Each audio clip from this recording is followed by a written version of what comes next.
you wonder a couple things. I couldn't sleep last night, and I was thinking about stuff like this.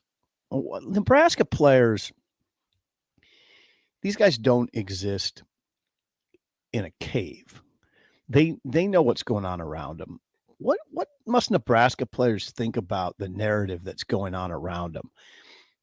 The narrative being everybody's looking toward the future. Who's the next coach? They're following other teams closely. They're following Adrian at Kansas State. It's kind of like, wait, what about us? We're playing too. But it's not. It's kind of like everybody's moved on, right? Yes. I don't know. I feel badly for the kids in that conversation. I do. It's kind of like, is there a lot of people amped up for this game? No, Nebraska fans? No. Are you kidding me? It's only September and we're looking toward the future. I mean, I told you, I was telling you before the show, I posted a column at 5:30 a.m., like at the middle of the night. And there's like, I looked down and there's 8 comments on it already. It wasn't about Nebraska versus Indiana. It was about Dave Aranda. People are on to next season. Well, how do you think that feels for the players? Well, that's why I'm curious. How do you keep their attention right now? Because they already know the guys that they were playing for are gone. Well, a head coach and a coordinator are gone. I will tell you this unequivocally because I know it for a fact. Mickey Joseph, both publicly and privately, is trying to pump confidence into those guys. That's what a coach should do.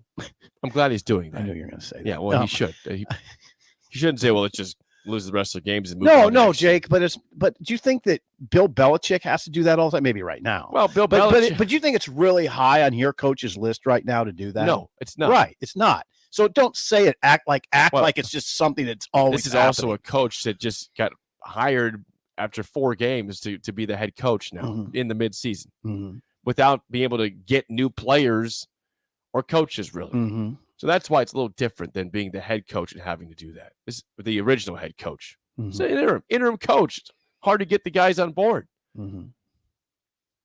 Anyway, I was almost going to do an imitation of you, but I'm doing that a little too often right now. You can't get easy on those. You can't ruin them. I know if you do it too much, it ruins it. Yeah. But yeah. That is a concern of mine.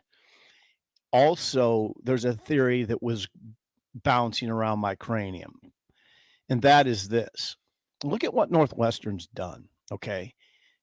They've lost 3 straight games to the Murderers Row on their home field of Duke, Southern Illinois, Miami of Ohio, on their home field. Northwestern's not good.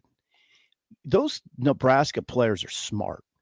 They watched film all off season of Northwestern, played them last year and beat them 56-7. Then watched film of them. You know who knew that Northwestern was bad? Nebraska. Do you know what that means in their head when they lost that game? My guess is it's a theory, but they watched film of Northwestern. They knew they weren't that good. They knew they probably could lose to these teams, Miami of Ohio and Duke. I don't know if they would have dreamed they'd lose to frickin' Southern Illinois. But I bet these Nebraska players knew. You don't think Casey Thompson watched film and said, Northwestern's not very good? Yeah, well. Right? This is a team that also blasted that team last season. Right.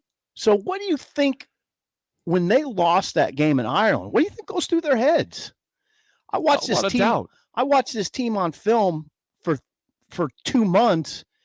We thought we were in great position, and we lost the damn game. Now, do you understand why I said that was the most important game of the season? It's a tone setter. To show every opener is a tone setter. No, specifically when you're losing and not making bowl games and you have what it should be a winnable game. Right.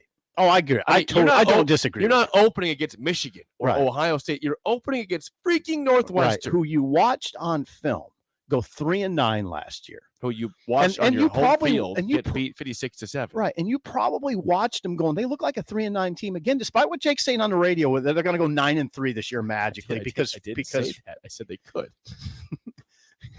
It's an even year. It's an even year for Pitts. Great. That's a great. That's all I said. I never said 9-3. But anyway, so they could have a good season. Nebraska was so rattled after that game. And I bet that's a lot of it. Those guys aren't dumb. Well, everything you were They're not dumb at all, actually. Training for and working for, you lost the game in Dublin. And you lost to a team you knew wasn't very good. You were a double-digit favorite. You were 11, 12-point favorite in that game. What's going on, what I'm trying to emphasize here is what's going on with Northwestern, while it might be a surprise to you, is probably no surprise at all to anybody in that Nebraska program who watched any film at all. Which is why they had to win that game.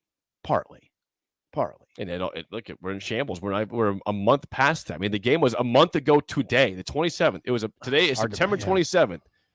Now, a month ago today, we watched Nebraska in Dublin lose Northwestern. Now everything's up and. They probably thought they're going to win that game fairly easily. Well, they're up by 11 points 2 different times in both halves.